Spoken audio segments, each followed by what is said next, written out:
Nikkei Asia News Roundup with Jada and Brian.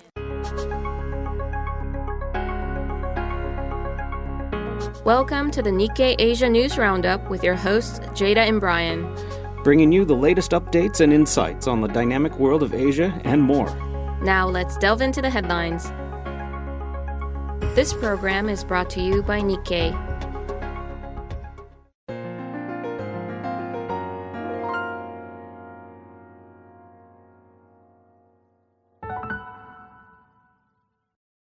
Myanmar's military government is embarking on a string of new business initiatives with companies from friendly countries, amid optimism from those nations that upcoming elections in Myanmar will offer new commercial opportunities.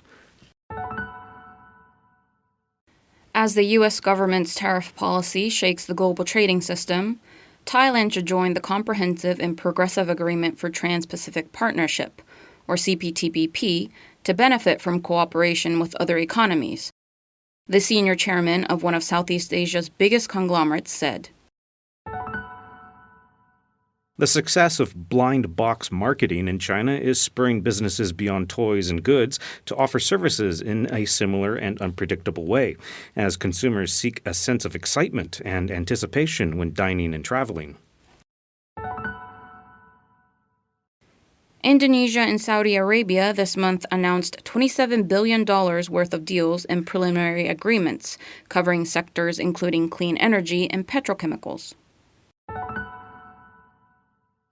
Japanese convenience store group Lawson is launching a car camping business that utilizes parking lots in its nationwide network of thousands of stores, providing an option for guests who are attending events in rural and suburban areas, where hotel accommodation fees remain high as more tourists flood the country.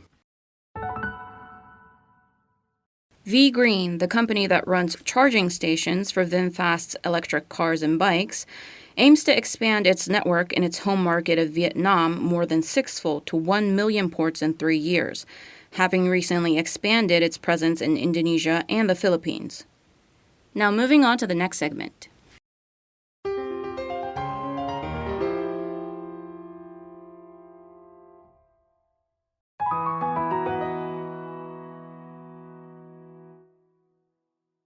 India lifts off as major force in global space industry.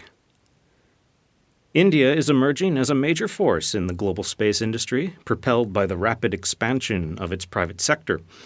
As of May, the country had 172 space-focused private enterprises, second only to the U.S., which led with 825 companies, according to a market intelligence provider in India. India's space sector is being driven by a surge in startups, many launched by entrepreneurs, including former engineers and other professionals from the Indian Space Research Organization, ISRO. With a growing record of successful satellite launches, the South Asian nation is helping reshape the global space industry and intensify international competition. India's space-related market has grown rapidly following the government's 2020 decision to open the sector to private enterprise. At the core of this expansion is the technological expertise built over the years at ISRO. The combination of public sector stability and private sector dynamism is attracting both domestic and international investment. Indian space companies are raising funds more frequently than their counterparts in the UK and Japan. Since 2023, they have secured a total of $240 million, approaching the $340 million raised by Japanese companies. Fundraising activity in India has gained momentum since last year, following government moves to ease restrictions on foreign capital inflows.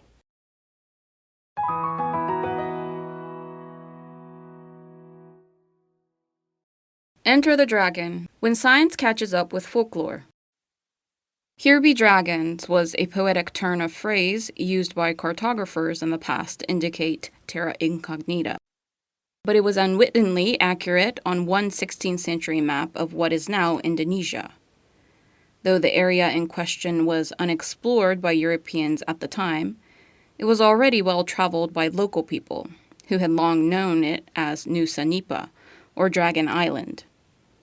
When Europeans arrived at the island's coastal villages to trade, they heard tales of fearsome beasts lurking inland, but dismissed them as fairy tales and folklore. It was only centuries later when a curious Dutch colonial officer traveled to the interior. and returned carrying the dead body of a Komodo dragon that outsiders realized the locals had been telling the truth all along. On a recent visit to Nusa Nipa, now known as Komodo Island, I was following a guide through the bush in the searing afternoon heat, when he suddenly froze and slowly raised his forked stick to point at a nearby tree. Under it, lounging in the shade, I had my first sighting of this most extraordinary creature. Strictly speaking, Komodos are giant lizards, but their enormous size justifies the dragon moniker. They can reach up to 3 meters in length and weigh nearly 90 kilograms. There have been some tragic fatalities in past years, but on the whole, the local community lives in harmony with the dragons. This gives a glimmer of hope for what is now an endangered species, with just 1,383 adult animals left on Komodo and other islands in the Lesser Sunda group, according to the International Union for the Conservation of Nature.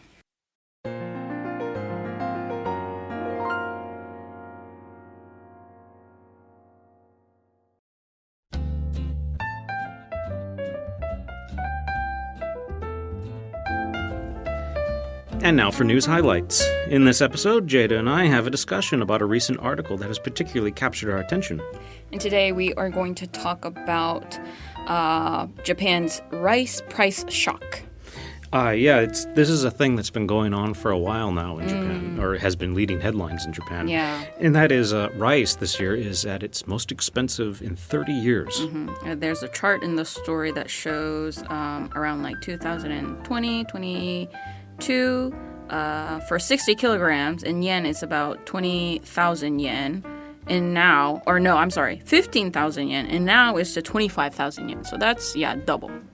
Nearly. Double. It was double what it was last year. And one of the things is it's gone down a little bit since then. We'll touch in July, touch on that in a second. But the big deal is that this is a combination of factors. And it's really causing problems for people trying to find solutions. Yes. The main reason that's kind of tied to this rice price increase is heat wave or climate change.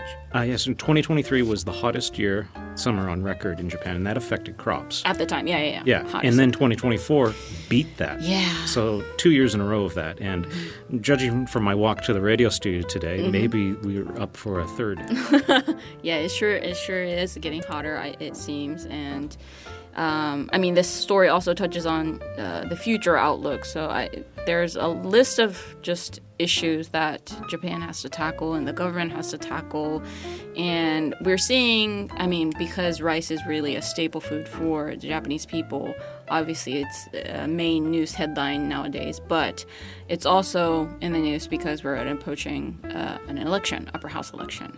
And one of the things about the political connection there is that the agriculture minister had to resign just a couple months ago because he made a flippant remark about how he doesn't know the price of rice because he just gets it gifted to him by supporters. He said he's never bought rice by himself. So they brought in Koizumi Jr. Koizumi Jr., the son of the former prime minister. He is now the agriculture minister, and he immediately promised to drop rice prices by opening up the strategic reserve. Yes. And it did it. But there's a question of how much there is in the reserve and how long that can last. Because one of these things about the heat waves we mentioned earlier is that also Japan's rice production has been riding this line for years now, where the government gives subsidies to rice farmers who to grow rice, but not just rice for eating, but rice for livestock feed and other purposes, which is one of the problems is that you can't convert that quickly to just eating rice. And so now there's not enough eating rice. Yeah. And so there's a question of, do you bring in more imports? Do you encourage people to grow more rice? And if you do, how do you get that done within a season or so? And that's another problem is that there's not many rice farmers anymore. Yeah. It's a dwindling population. Yeah. Although most everybody I'm sure in Japan eats rice, the whole of Japan's population is also in a declining trend. So there's less mouths that are eating rice. So that's why, as you mentioned, these farmers were making just enough for the demand. So now that the heat wave has hit and there's a shortage of supplies, they can't just immediately, produce more rice. And that's kind of, I guess it really relates to Trump also, asking Japan to import more U.S. rice. That's part of the trade negotiations that have been going on. Yeah. Is taking American rice. You don't really think of America as a big rice producer, but they are. California rice is very well known, actually. Mm-hmm. Yeah, because I think in the story it also mentions, how Japan used to be one of the top rice-producing countries, but it was number 4. Yeah, at one point, within somewhere the in the top 70s. 5, yeah. I think. But now it's number 11th. Number 11, and number 10 is the United States. Yeah. So, and we did mention also that Japan is not eating as much rice as it did before, and now I think it's 1/3 of what Vietnam eats in a year. So that's just that shows why farmers have kind of converting more to animal feedstock and other export rice instead of domestic rice. And there's another aspect to that I found really fascinating in the story is that we say it's the highest price it's been in 30 years. So why was it so high 30 years ago? And some people argue that's the natural price, and that it's actually been artificially lowered over the past few decades. And now it's been the repercussions that are now hitting is part of the argument. That's not the whole cause, but that's one of those many factored bits that are causing this major problem now. And this whole thing could affect an upcoming election. Yes. So on July 20th, 2 days from now, there will be an upper house election. Prime Minister Ishiba is ruling. LDP, Liberal Democratic Party, is kind of fighting for itself and needs to get a majority, or it's going to be the odds will be against Mr. Prime Minister. Yeah, quick explanation there. This is the upper house of Parliament. Ishiba's a member of the lower house, and they lost last year. They lost their majority last year, and they're working with a coalition. They could lose their majority in the upper house, maybe, because half of the upper house is up for election this weekend. And this could severely affect the outcome. His position could be at risk, really. Yeah, and he's already has a very low approval rate, somewhere around the mid-30s, which is not good. Yeah. So what happens this weekend could actually affect rice prices in a way. Because the whole, inflation, rising prices, including rice, has been a major campaigning issue for all the political parties. So the LDP is vowing to hand out cash. Other opposition parties are talking about a possible consumption tax cut. So that's a major debate.